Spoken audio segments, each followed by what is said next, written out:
Welcome to LOA Today. I'm Walt Jason. With me today is life coach and LOA teacher Joel Elston. This is your daily dose of happy. We are so happy you decided to join us today. And our friend Sam Page can't join us today. Hopefully he'll be able to rejoin us next week. But that doesn't mean we don't have a good topic for today, because we were just chatting before we got going here, Joel, and it has become evident to me before we even get started just how important it is to have a reason for living. I mean, that seems so basic. It seems really so obvious. And yet, if you don't really have it, man, you're kind of in a bad place behind a rock. Exactly. And the body responds, the brain responds to a purpose. It actually gears up for the purpose. And when your muscles and your brain are actively pursuing a purpose, they gear up, they match what's necessary. And when you don't, the body shuts down, the brain shuts down. When you're not living with a reason and direction, it doesn't make any sense, and people feel directionless. I said right before we started, in Japan, there's really no word for retirement. They really believe strongly in you just live. You just do what you do and you go. And if you're 95 and you're whatever it is, you keep doing it. They have several examples in the book that we're going to be discussing that go into that, and how these people live well into their hundreds, very actively into their hundreds. And some of them smoke and drink, and it isn't the traditional model for some of these people. So it's really, and in my personal life, it's as I was reading this book, I remembered an example that I never really put the two together, and the reason I'm sitting here today is likely because of this concept.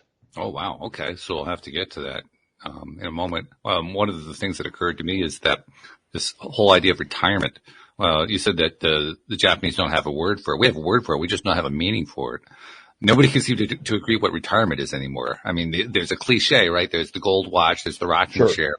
I'm not sure anyone actually aspires to that anymore. So I'm not sure what retirement means anymore to Americans. Well, yeah, and that's a great point, because the concept that I don't have to work anymore. I find that I'm fine with the concept of retirement being I don't have to work anymore. Mm-hmm. But I like to continue that you need to continue to work, not have to work, but you need something to do. And I use the word work, but you need something to be passionate about. There's a lot of studies recently that people that work into their 80s and 90s and maintain that same level, their brains, they have many less cases of dementia. Their brain it remains functioning. They have a reason, a purpose to get up every day. And when that stops happening, the aging process just drastically goes forward, and they die quickly. Several people, famous people, have retired from something they're passionate about and were dead. Coach Bear Bryant of Alabama retired from coaching football after many years, 50-something years. 50-something, yeah, it was a while. Yeah, a long time. And within 2 weeks of retiring, he died. Joe Paterno had a negative exit from football, and he died. And there's people that, when you have a reason, there's people that have lost a child and have died. And, because their purpose was their child sometimes. So that's actually a fairly common phenomenon too, because you find it especially among older married couples. But I can think of a parent-child situation where the child was fully grown. That was the case of Carrie Fisher and Debbie Reynolds. Yes, Reynolds absolutely. was Carrie Fisher's mother, and within a week of each other they passed. Absolutely, and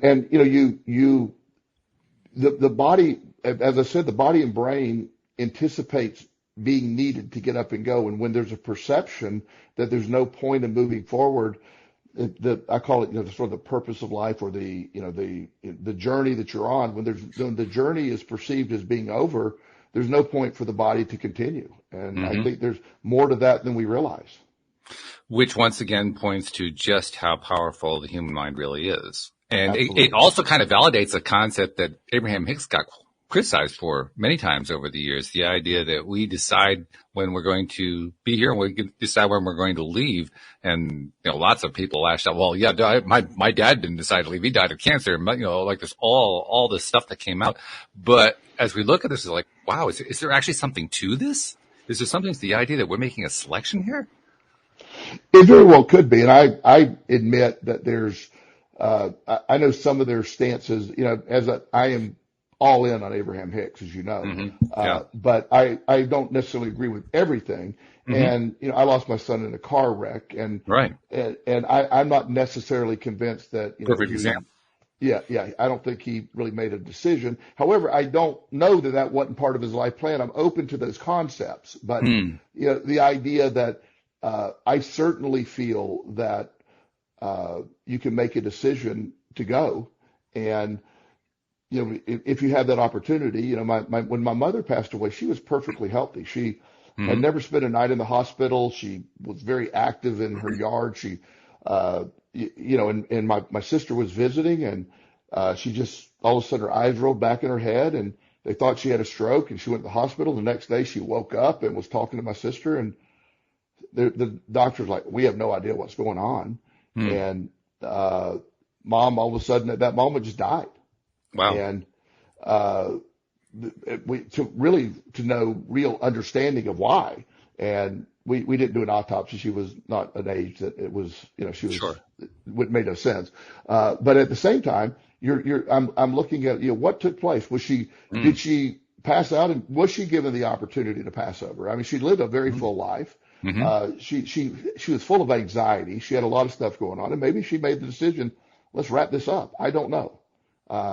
I feel that, you maybe those choices do apply at times. You make a decision to transition. I don't know, but I'm fascinated by the whole concept. I'm reminded of a situation with my ex-wife, actually. Her stepmother passed a number of years ago, 4 or 5 years ago, something like that, and did so by choice because she chose to go off medications that were keeping her alive. Sure. So we went to visit her just a day or two before she passed, knowing that that was the situation. And Louise had a nice visit with her. And at the end of the visit, I don't even know what inspired me to say it. But as we were leaving the room, saying final goodbye, Louise had actually said her final goodbye. She left the room. I was walking out of the room, and I turned to Ruth, who was her stepmother, and said, "You're about to go on a real adventure, aren't you?" And she gave me this look like, what on earth? Yeah, that's what I believe. But it's true, because among other things, that's where we find out.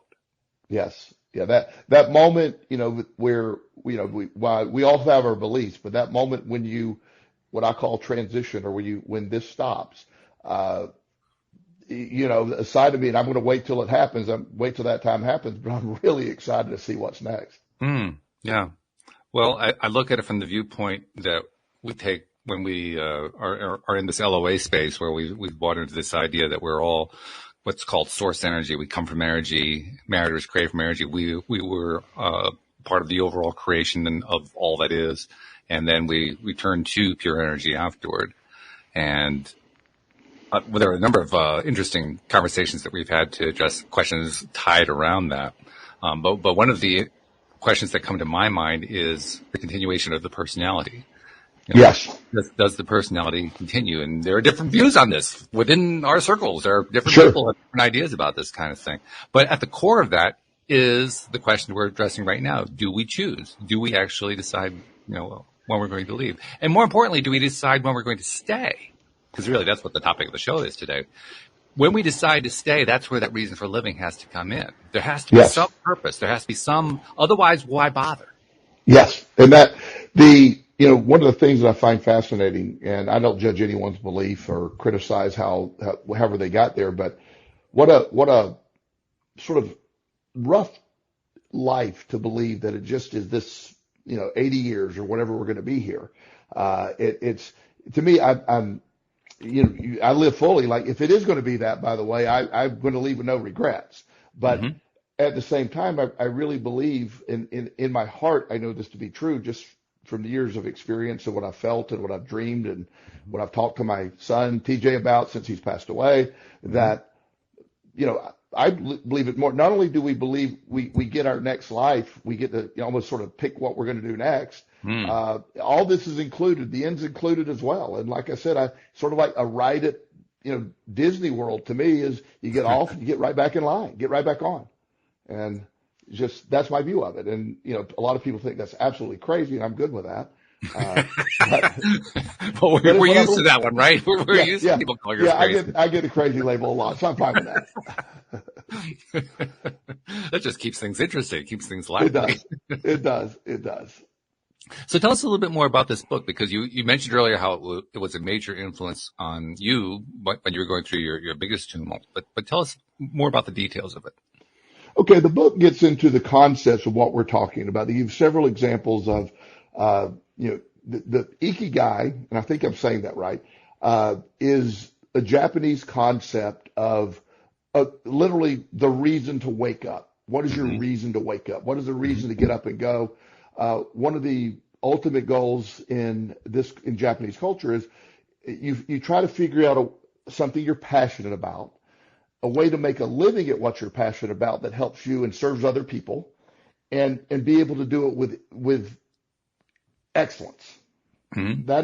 That is what you're trying to do. Something you're great at, make a living at. It serves humanity, and you do it with excellence. And that's something that is just I think great everybody to aspire to. I have a career that I love. I every day I go to work. I'm not saying I don't have some rough days. I'm a human being. There are days I'm like, oh, and then I pull that back around. But I really get to do what I love. I get to set my own schedule. I choose the people that I'm going to work with, Mm-hmm. and I get to see people make progress. I get to see, watch people literally change their body language in one session and leave feeling better than they walked in. That's a great concept. Yeah. And the idea that I get to do that is, it's not missed. I have been offered many, many jobs, because before I was doing this, I used to run treatment center, directors of Right. treatment centers for addiction.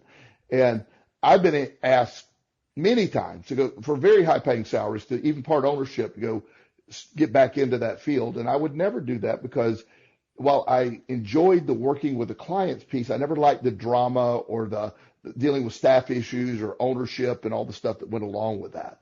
So I have found what I love, and I will do this. And I jokingly say, one day you're going to read on Facebook, Walt, I died in my office or died at the gym. That's my Yeah, 50-50 odds on those. Yeah, yeah, exactly. It's going to be one of those two places, or on my way to one of those two places. But and know that, and if that happens tomorrow, just know there was zero regrets. He went exactly as planned. Yeah, yeah, and that's vital. Yeah. You used a key phrase there too that I think kind of gets overlooked, because we talked a moment ago about how important it is, particularly the Japanese believe that it's important to find what your passion is so you can have your passion to get up and go live your life. But when we're talking about a passion, what we're really talking about, to use the phrase you used, is what you love. Yes. And how much time do we actually give to identifying what it is that we love for the purpose of pursuing it? Yes. Not much. Not much. It's kind of frightening, actually.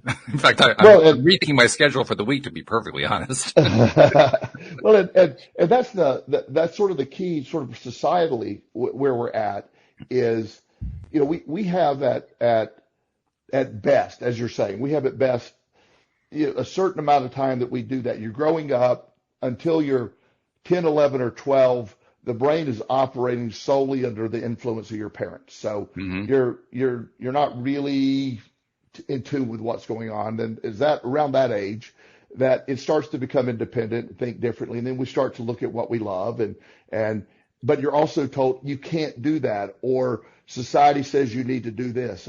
When I got out of school, my dad owned an insurance agency, and it was never even discussed that I was going to work there or not. It's just, you can take the summer off, and in August you're going to start working here. It was assumed. And it was assumed, and I assumed it. Everybody in town assumed it. He's had a successful business, and where else am I going to, make good money and start off on that level? And so I didn't fight it, but I do remember the very first day that I walked in, because I have ADHD at a really high level, and I didn't know the name of it back at the time, but I remember sitting at the desk and looking around my first day going, oh no, this is not going to be good. This is, most first days you're excited.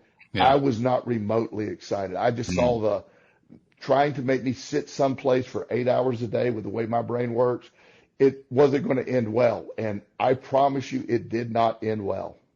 Which is interesting, by the way, because now you sit for large portions of the day talking with people and helping people with their stuff. It wasn't the sitting part. It was what you were doing with it. Exactly. I'm actively engaged. I sit down. There's an energy exchange. I get into that, and there's a difference between me being there doing something I love and me being there adding up numbers to tell somebody how much their car insurance costs. It literally is robotic, and in fact, computers do it now. Back then, we had to do it by hand, right, using a calculator. Now the computers do it, but I can just remember saying, "This is absurd." And my dad had did it at that point, he had done it for 30 years, and I was like, "Oh my gosh," and it was his passion. It was what he loved. And I don't know if he loved it because he loved it or he loved it because it gave him financial success, a way to take care of his family. But he just never would have, he just was convinced that was his thing. And I just never, him and I never came across that as I never understood his passion for that business because it just was absurdly boring. Well, I get that, which shows also just how differentiated our desires and interests and passions are. We tend to kind of forget that, don't we? Because we assume, well, I love it. Somebody else has got to love it, right? Well, and that's what I very much, biodiversity, where everybody, I never judge anybody else's stuff. One of my friends, and I don't even know she's a colleague, but she's very detailed oriented. And when I do something and I need to bring somebody in, she's the very detailed oriented. She doesn't like the spotlight. She doesn't like but she will get all the I's dotted, the T's crossed, and all the forms filled out, and compliance. And I'm like, we're good. And she just knows. But our synergy together is really strong. I'm so grateful that she is so detailed oriented. She's a great resource for me. And I'm a great resource for her because I've enabled her to make a really good living. Right. But she wouldn't be able to do this part of it. So, and she's passionate about her version too. So I love that. That's why we're all separate. That's why we are all different. And that's what makes it great is you have all these different perspectives that come together, used properly, and not how we use it today where we look at differences and stress those differences, but it's our differences that make everything possible. You're reminding me that there are a lot of different ways of understanding things, and what I'm specifically thinking about is I mentioned this all the time here on the show with all the guests that come to the show and the co-hosts and so forth. How everybody who comes onto this show is a giver in some form. They're here to give information, to share what worked for them when they were back against the wall, whatever the storyline might be, and obviously the ones who appear on the show, they're the ones that are getting the attention in that sense, as they also are giving their gifts to the world. But somebody like your colleague, she doesn't give that way. She gives in another way. She enables other people to reach people like you. Yes. And so that becomes her form of giving. We kind of skip that, don't we? We figure, well, she's just all oriented about the details, but well, she's also giving, and she's just giving in a different way. I wouldn't be able to do what I do without someone like her in my life. And, I love the fact that people have that. And the difference is I'm an extrovert. I'm out there. I give big talks. I talk loud. I talk fast. None of that, that's who I am. But her personality type doesn't grab a lot of attention. Right. And so she's doing it and finding fulfillment. And I'm often pointing out, like, she'll make the comment like, well, I'm like, I'm so grateful. I'm always reminding her how grateful she is in my life and all that she does for me. She's like, well, Joel, you're the star. You're the one that does all this. And I said, I'm a train wreck. Let's start with that. I'm a train wreck. So without you being my tracks, I am a train just going down a gravel road. It just doesn't do anything. So, and I mean that sincerely, because it's not that, and I'm not being negative toward myself, but I recognize my strengths, and I also know where the things I need help on, and she's the perfect person for that. Yeah, when we have complementary skills to each other, no matter what our situations are in life, boy, that makes all the difference. I mean, that, Absolutely. I mean, there's the codependent form. That's where, well, this other person completes me. That's one thing. But this is more like the complementary thing, the complementary piece where these are where my skills are. These are where your skills are. These are where my interests are. These are where your interests are. And they fill in for each other. That's the non-codependent version. I have a visual that I like to do. It's called, what is it? Epoxy, where there's a glue and there's two substances that you combine together to make this glue. Independently, they're not sticky. Yeah. But combined together, they become incredibly binding. Right. And they complement each other to become, they're benign apart and super effective together. That's sort of that same thing. It's just, that's a great idea. That's a great way of saying it. Yeah. Yeah. And so I look at it, and that's what I love. When I have conversations, I love having conversations with 10-year-olds because their brains are still so wide open and they have no reason of why things can't work out, and the way everything's easy to them. You know, like what I was talking to one of my friends, 10-year-old, 11-year-old the other day, and he said, I don't know why everybody's concerned about our water supply. We have unlimited water in the oceans. And I go, well, let's get the salt out. And he goes, okay, it's get the salt out of the water. I love it. Step one, you get the water. Step two, you take the salt out. Step three, so in a 10-year-old's brain, I love it. You know, and he's not necessarily wrong because, you know, we say, well, it costs too much and we does all this, but we can do it. It's just, it does cost a lot of money. So there's other factors, but from a 10-year-old's perspective, it's just a 3-step process. And by the way, interesting point there. Yeah, it costs more than we want to spend. Yes. But that doesn't preclude two possibilities. One, that it becomes worthwhile to spend it. And the other possibility that it doesn't preclude is the price might come down because people are making, you know, breakthroughs all the time. That's how our society keeps leaping forward. So I wouldn't want to predict that 10 years from now, there's not a nice, inexpensive way to remove the salt from the ocean water. I mean, seriously.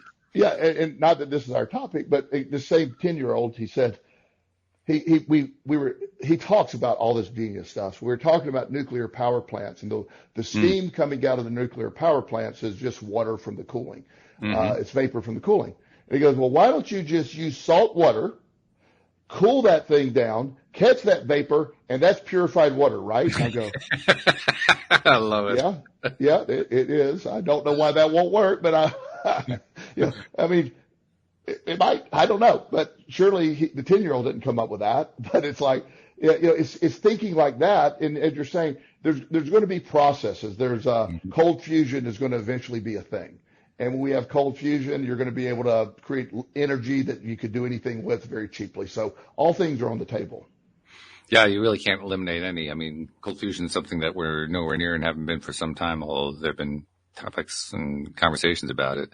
But who knows what's going to happen down the line? I mean, lately there's been a lot of interest in the various discoveries of, of course, yeah, his name was right on my mind, Nikola Tesla. Tesla has had all these interesting things that he came up with that are still being implemented or tried. Or one of the most interesting ones that I heard lately, my sister was telling me about this one. Apparently there is and I can't remember exactly how all this works, so don't pin me down on it. But there is a way to generate a non-wave waveform. And that non-wave waveform, apparently, according to some people, has healing properties. And I mean, I have no idea if that's actually going to prove out to be true. She claims that she's already experienced it with herself and her roommate and so forth. I did a little reading and I saw a lot of skepticism about it. It probably comes down a lot to what you and I talk about, how much you believe in it. But regardless, there's a possibility that something starts to come out that we didn't even know about last year, let alone last month. Yeah. And that's just part of being part of this wonderful, crazy, insane human race. We create, man. We create like crazy. We do. We manifest. And Tesla was very much, he believed in, he was talking energy frequencies long before anybody was talking energy frequencies. Yeah. And in fact, when he was talking about, people thought he was crazy because there was no way to measure the frequencies he was talking about. So how he even came up with that, I don't know, because it's just so baffling that he was so accurate and before they could even be measured.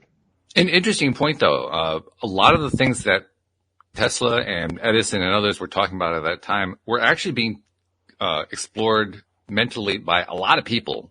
A lot Sure. of people were kind of delving into these realms. I mean, for instance, we think of Einstein as being the guy behind the theory of relativity, which he was, but there were a whole bunch of people who were talking about what we now call quantum physics Sure. at Oh that yeah. time. Yeah. It was Yeah. it wasn't just one or two people. It was like a sizable community spread out across the globe looking into this stuff. Yeah. Um, Well, and well, one of the most fascinating things from my perspective is that to me, that's an epigenetic piece of evidence that so many yes. people are on the same thing at the same time, right? So when I tie that into the original topic of the show, a reason for living, all those people had a reason to get up in the morning like, wow, I've got this really cool thing that I'm a part of, and I'm like on the leading edge of it, and I'm going to create this new stuff, and I have no idea how I'm going to earn my living today because this doesn't pay any money, but wow, this is really, really cool. That's a perfect example of somebody who had a lot to live for every single time. There's in the book, they're talking about this Japanese illustrator who, in these words won't mean much to us old people, but the comic book concept of manga, Mm-hmm. and it goes way back, and the guy that sort of invented that would draw very. If you ever seen some of these drawings that he put in his comic books or graphic novels, were just they're intense. They're done by hand, and they're very deep, and they're very intense. Right. And every morning he would get up and start drawing, and he also did some feature films and did a lot of things. And he was drawing on the day he died. He was Wow. just at 107 or whatever the number was. It was just and it just that's all he knew. He was dying too, and he still wanted to get up. My personal experience with my friend Dr. Master, who I often have discussed in the past, who is my mentor, and uh, really I wouldn't have in my life what I have without him. What he brought to the table for me. Him and I worked very closely together the last several years of his life, Mm. and he developed lung cancer, having never smoked in his life. He developed lung cancer, uh, and I was talking to him what was going to be the morning that he died, and he was in his hospital bed talking, going over his patients with me and what I needed to do and who I needed to contact, Wow. and calling in prescriptions for people for refills. And later that day, he passed away. Mm-hmm. Um, and I believe when he was diagnosed, him and I were talking about it, and he said he was thinking about cutting back and at work, and I said absolutely not. He worked at a addiction facility that now has his name, the Master Center for Addiction Mm. Medicine. He he kept working and kept working and kept working and kept working, and we right up to when he died. And I believe he had the quality of life he had, and the additional time after his diagnosis he had was based on his refusal to stop. That's really an inspiring story. You work a lot with people who struggle with a variety of things in their lives. You've worked a lot with young men, particularly in the foster care system. You've worked with people who had a similar situation to you with, uncontrolled addictions and so forth. You work with a lot of people who struggle on a lot of different levels. We were talking before we got started here about how that struggle can be viewed in a lot of different ways, including the idea that the struggle is really all about not having a reason for living, a purpose, a passion Yes, for getting up yes. in the world. Let's go back to your story when you first encountered the book. Maybe tie into your own experience how that played out for you. You mean my origin story of Right, 1995? Yeah, okay. right, So, sort of to set the stage, it was in August of 1995. Everything's when it fell apart for me. right. Uh, my The job I had, I was director of a group home for emotionally handicapped children. Uh, was employee of the year in January and was fired for stealing in August. Mm, My gambling addiction was out of control. I tried to stop, and I couldn't. I'm not making excuses. I was stealing, so by no means mm-hmm. am I trying to minimize that. Sure. And by every means, they should have fired me. And they also let me know they're going to be prosecuting me. And so I'm going from sort of a respected person that, I was well known in the community for my work with this population. everybody was always, calling me and, asking me to consult. And all of a sudden I walk into my, supervisor's office and brought all my books. And I said, I've been stealing from the company. I have an out of control gambling addiction and I don't know what I'm going to do. And, cause I have a sense of humor and she's like, yeah, you do have a bizarre enough sense of humor. You could actually have carried that one off, I believe. Yeah. And she goes, Joel, I don't have time for this today. I'm very busy. And I go, no, I wish. And she saw the look on my face. And, so as I was leaving the office, she said, what are you going to do? And I go, I don't know. And I didn't. I had nowhere to go. I had couldn't go back to where I was living because I'd stolen the rent money from that lady. So I was just in a mess. And, so I was sleeping in my car. Is it fair to say at that point that you lacked a reason? I lacked a reason, a desire, or any hope of a future to continue. I didn't have anything. And also, if anybody's triggered by this, I apologize. I know when people talk suicidal thoughts and stuff, this is my story. I'm telling my story authentically, and it might be good not to listen because I am going to talk about some of that, if that triggers you. But it ends nicely because I'm sitting right here. So, very true. Yeah. So we can get to that. So when I left her office, I had a nebulous plan of I don't want to live. But I did have a gun and I didn't know what I was going to do with that. But I didn't want to die. I just didn't want to live this way anymore. So, through a weird chain of events, I end up finding, a halfway house, a sober living home, or whatever you want to call it, for people who had a gambling addiction specifically. Ironically, it was on Anna Maria Island, the place where I spent my childhood, every summer, which I loved. So that was sort of a sign to me that maybe things are looking up. So I ended up at this facility, and by now I'm co-owner of that facility. It's now operating out of Arizona.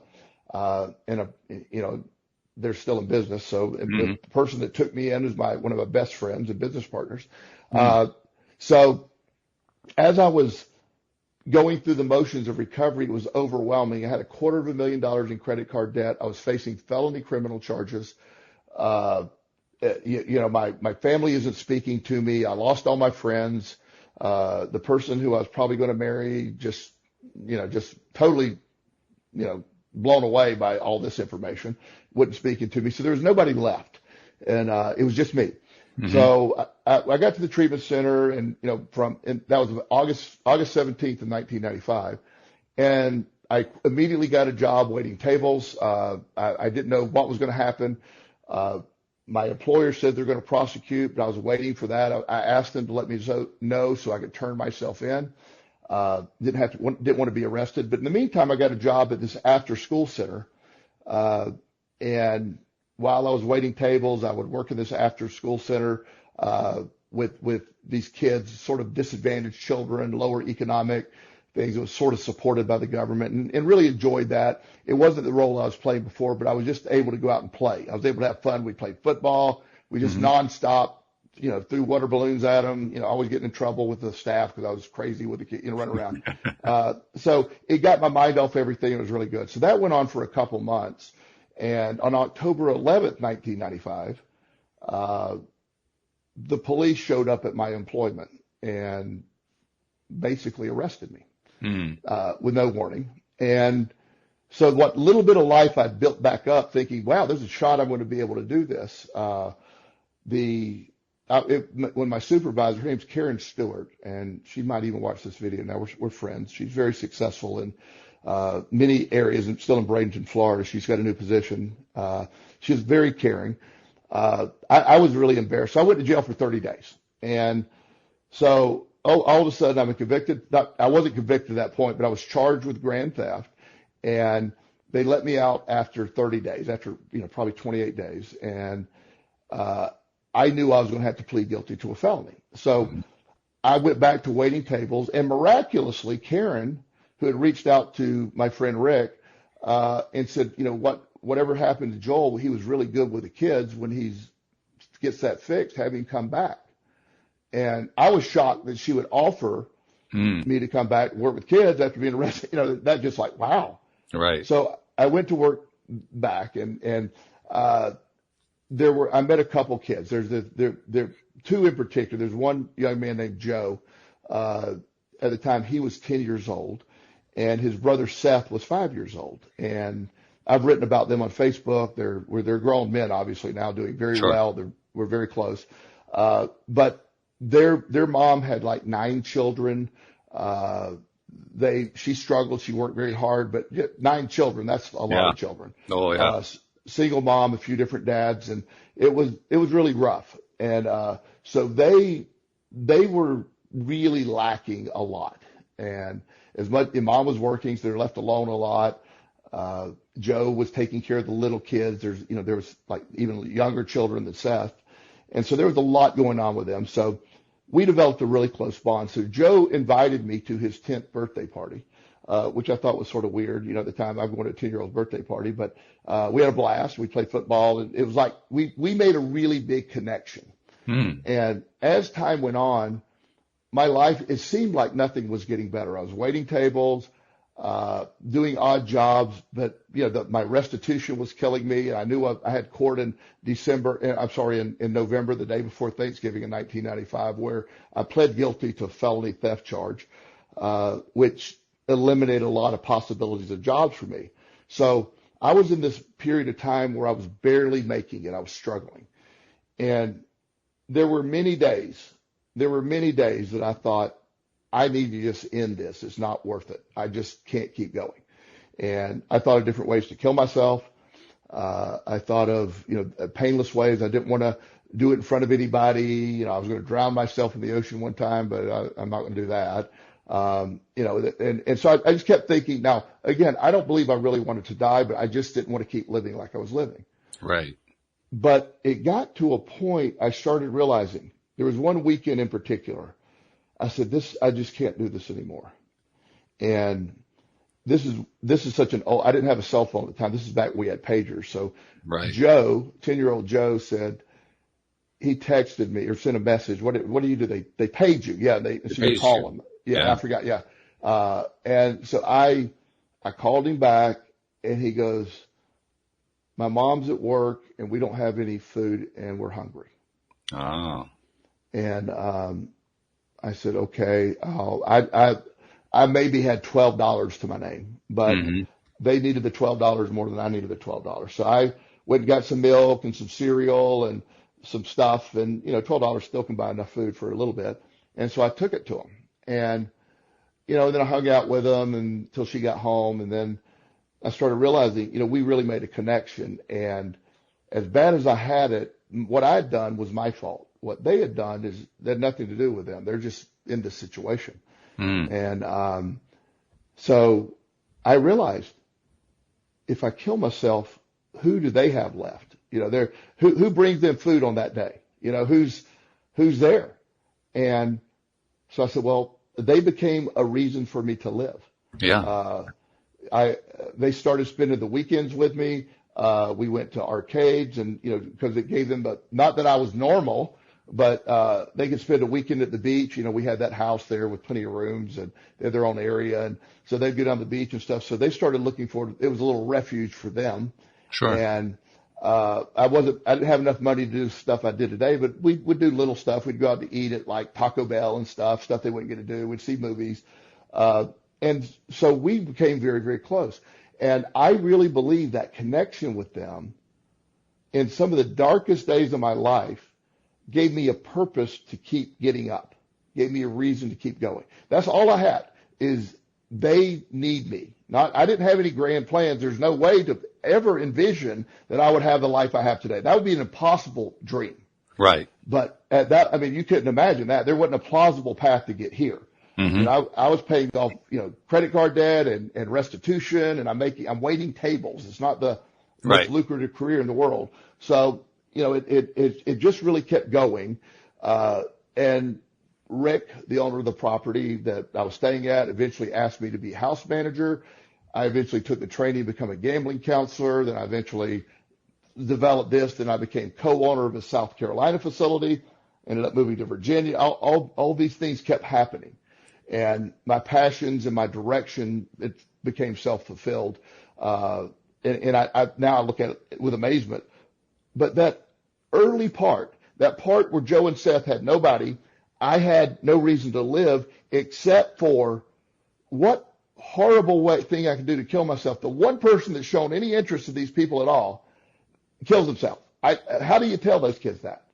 And that kept me alive. That kept me from even thinking about that anymore. Those are the last times I've ever seriously considered killing myself. It's just, I believe that reason and purpose saved my life. I didn't ever realize that until I read this book and I put this concept and went retroactively and see how it went together. That's an interesting last point you just made there. What was the time difference between when you were experiencing this and when you read the book?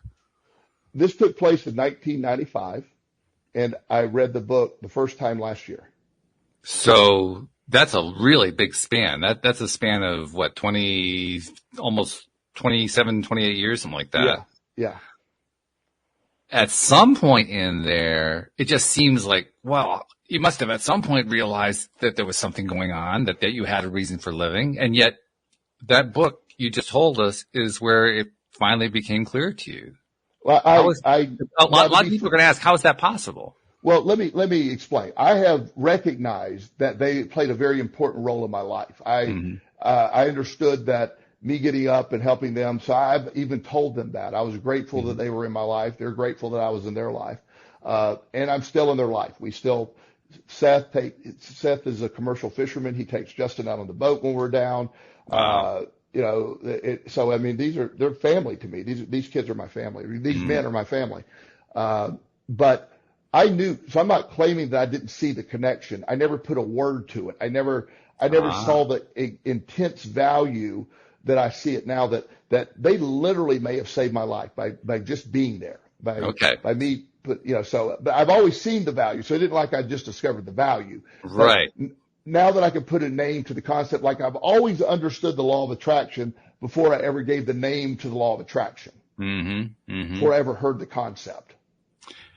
This is actually, I think, a really important thing, because I think many of us, we go through life recognizing some nebulous thing to be true. We don't have a label for it. We don't have a way of describing it. Somebody comes along and tells us about law of attraction. Oh, now I have a way to describe this thing that I've always kind of knew was there, but didn't really believe clearly enough to actually try to explain it to somebody else because they would think I was crazy. All that kind of stuff can go on. And it occurs to me, there are probably, huge numbers of people who deal with really severe situations. Many of them perhaps have experienced, like you did, a consideration of ending it all, or other kinds of dire situations as well. I wonder how many of them have a sense somewhere that there's a key thing going on somewhere in their lives, and they don't have a way of labeling it. They don't have a way of understanding it. They may even be ashamed of it because society has taught them to be ashamed of it in some way. I wonder how many people are in that camp, and they're just looking for a way to express that thing that they're feeling, whatever that thing is. I think it's a lot of people. As you know, I'm always looking for the synchronicity in life. I'm always looking for the concepts of, why did I meet this person? How come these people are here? Now not half the time, maybe 3/4 of the time, I never figure out why they were there. But there's people that come along and there's events that happen, and me being put in somebody's life at a certain time and then later it making a lot of sense has never ceased to amaze me. So synchronicity is one of those things that I discovered a long time ago. I don't dismiss any person that comes into my life. There could be a reason. There's likely a reason. If it's not for me, it's for them. I could be a supportive role in their life as well. So, but I think there's a lot of people that go through life. They're missing, they feel it, but also when you talk about this stuff in general, like, for example, law of attraction. You and I've talked about my Southern Baptist upbringing and right. The exciting adventure that was.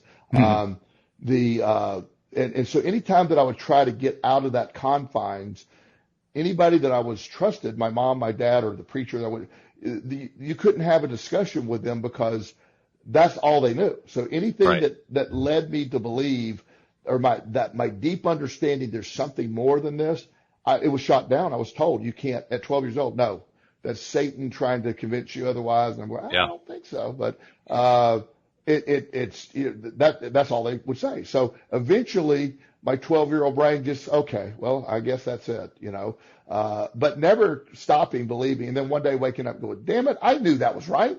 Now I see it. But I was driven to that concept at 12 years of age, instinctivly, would have dreams about it and never had the words. I didn't know that, Jane Roberts had written the Seth books at the time. Right. If somebody would have handed me one of those, I'd be like, okay, there you go. Yeah, I hear you on that. What this is kind of coalescing in my mind to kind of reach a conclusion is that most often when people, and you tell me if you think this is accurate or inaccurate, most often when people are struggling with all kinds of stuff, whatever it is they're struggling with, it could be life-threatening, it could be much more mundane, it could be somewhere in between. But when they're struggling with that stuff, there is, I think in probably all cases, that sense of this other thing, this belief, this thing that challenges our preconceptions, that the people around us won't support, whatever. There's that element there. And what we're really trying to discover when we are discovering our reason for living is, among other things, our reason for believing and trusting that which we already sense. Yes. That which we already know. Yes. I feel that I wish we had more of that discovery, trusting your gut, trusting the inner dialogue, trusting the stuff that a lot of people won't say what they think because of, fears or, being chastised or being, canceled in today's culture. Or, when you say things, there's, I get my fair share of criticism. And and you know how desperately bad that upsets me. It ruins your day. I know. Yeah. but there's people that, and all I'm saying, my belief system, and I've said this multiple times on the show, my belief system requires no one else to agree with it. I'm good if you do, good if you don't. You do you. But my belief system is built on a lot of stuff that has personally happened, have been revealed to me, that I've experienced, and it's unequivocally fact to me. It's not, I don't have all the details right, like we're talking about, the end, and I don't have all that exact. And I'll report back when I get that information. But I have no doubt that you actually will. So I'm taking that one with a half a laugh. Yeah. But this idea that we're here, and you're combined with all this stuff we're talking about, we all are programmed with a unique set of abilities. They're separate. Your skill set is different than my skill set. A lot of our stuff is overlapping, but it's different in other areas. Right. And that's sort of the point, is no one is expected to be this cookie cutter, everybody do the same thing theory. And that's why I get so upset with the education system, because your Jordan Peterson right now, while certainly controversial in a lot of things he says. I'm laughing because his name has been mentioned by at least a half dozen different people on the show in the last 2 weeks. It's amazing how much this guy's doing. Yeah. Well, he's really good at social media. So I'm not espousing to believe in all the stuff he says, but a lot of the points he makes, particularly about boys in particular, girls, and it can be girls too. The way their brain is programmed to learn is through play, is through physical activity. So to sit a 7-year-old in a chair, tell him not to squirm and learn his multiplication tables, and then if he doesn't do it, say he has a disease and you need some stimulant or methamphetamine to calm your brain down, is absolutely absurd. It's not only absurd, it's also damaging. It is. So, and I am the king of ADHD, so I'm not, I own my ADHD, as you know, but the idea that I can remember just my brain was running so hard. And if our outside learning, I have, my dear neighbor that I talk about often, the 11-year-old kid, him and I spent some time together this past Sunday, and him and I carried on an hour conversation about everything from Amelia Earhart to theories of different things. And it was, he probably learned more in that hour than he did the whole week at school. Sure. About stuff. And so he would ask me a question, and I was driving. We were going to go to Dave and Buster's, and we were driving, and he would ask me a question. I go, he had his phone with him. I go, well, look it up, Google, tell me the answer. And so he would ask me the question. I'd have him Google the answer, and then we would discuss the answer. And that stuff he'll always remember the rest of his life. Yeah. And so this idea that we, as people, we have these things. So your inner gut, the stuff that drives you early, and we eventually squash out in today's society and say, no, that's not the way you do it. Here's what you got to do. You got to go here. You got to go to this 4-year college and learn this, prepackaged bunch of stuff, and you're going to go make a bunch of money. That's when people feel unfulfilled. Dominion Energy is the big power company and here, and I think we go into North Carolina as well too. And their headquarters here in Richmond. And I work with some executives from Dominion Energy that make fabulous amounts of money. They are tethered to the company because they have to be there to a certain age to get fully vested in their retirement. Right. They make a lot of money a year. Some of them make close to $1 million a year. And they're miserable. They hate it. But they can't leave. You can't leave because it will cost me $500,000 or it cost me $1 million to leave. I have to stay. Yeah. And it's this, so there's that pre-programming of like, I wish I'd have never done this. I wish I've been trapped. The golden handcuffs, they have a lot of terms for it. But it's this premise that, by listening to, by being able to find that purpose, that direction, and be able to, it's a invigorating way to live. And when I see people do it, there's people, one of my neighbors recently got her doctorate. She's she really is an expert in helping people connect people with services, people with special needs, low income families. And she does that for one of the school systems here. And she's incredibly detail oriented. She knows everything about the whole, she's living a purpose. She's saving people's lives. She's connecting people with vital stuff they aren't capable of getting themselves. And she's developed it. She's living a passion. And it's just amazing to watch her do it. And I can no means remotely do what she does. She's a very, very talented person. I think she's drastically overpaid working for the school system, underpaid. Sorry. But I won't get into that commentary, but I at one point tried to consider hiring her for one of my ventures. And I'm like, I don't want to take her away from what she's doing because she's doing so much good. But it's this idea of being able to, whatever your thing is. I know a gentleman who's very detailed oriented here in my neighborhood, struggled in school, pretty ADHD kid. He's a grown man now again. He has a tile company. He puts tile and, he's an expert craftsman, makes a fortune, does really well, has raised his family in a very good lifestyle, raised his son, paying for college right now. And he did that with an incredible skill, passion for being able to cut tile. If you want to see a funny experiment, I should do a YouTube of Joel cutting tile. Okay. Yeah, it will not be pretty. It is not going to come. He can make those little curves and all that. And I'm just going to break it. I promise. So, again, it's a skill I don't have. It's a skill I admire. So everybody out there, I really believe there's a point and a reason and a skill set in you that matches your passion and what your purpose is. And when you can tap into that and live that authentically, that's the wheelhouse. That's the point of all this. And when you do, your lifespan is increased. Your quality of life is drastically increased. You want to live more. The body responds. The brain and body responds to the demands, particularly when those demands are passion based. You're driven harder. So this is kind of a funny time to ask it because as usual, I'm asking it toward the end of the program. But I think all that we talked about here is kind of a setup for this in a way that if I had asked this at the beginning of the program, it would kind of fall on flat, but we've given it a whole lot of life and dimensionality by having this big lead up. So the lead up to the question, here's the question. If I want to find my passion in life, how do I find it? Let me take a sip of water for that one. I know it's going to take more than a minute or two, but we did do a good setup for it, so it shouldn't be all that difficult. Well,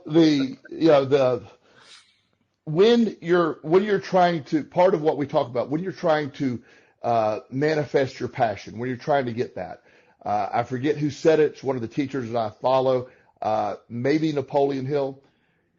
You know, when you find out what you want to do, where you're passionate about, put all your energy toward that. If you don't know what that is, find somebody who does have a passion, help them achieve theirs while you're looking for yours. Yeah. And I like that concept.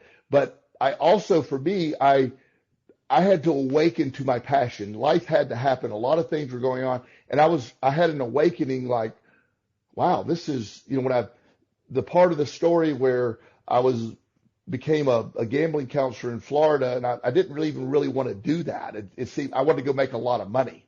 And that path didn't seem to ever have a way to make me make a lot of money. Right.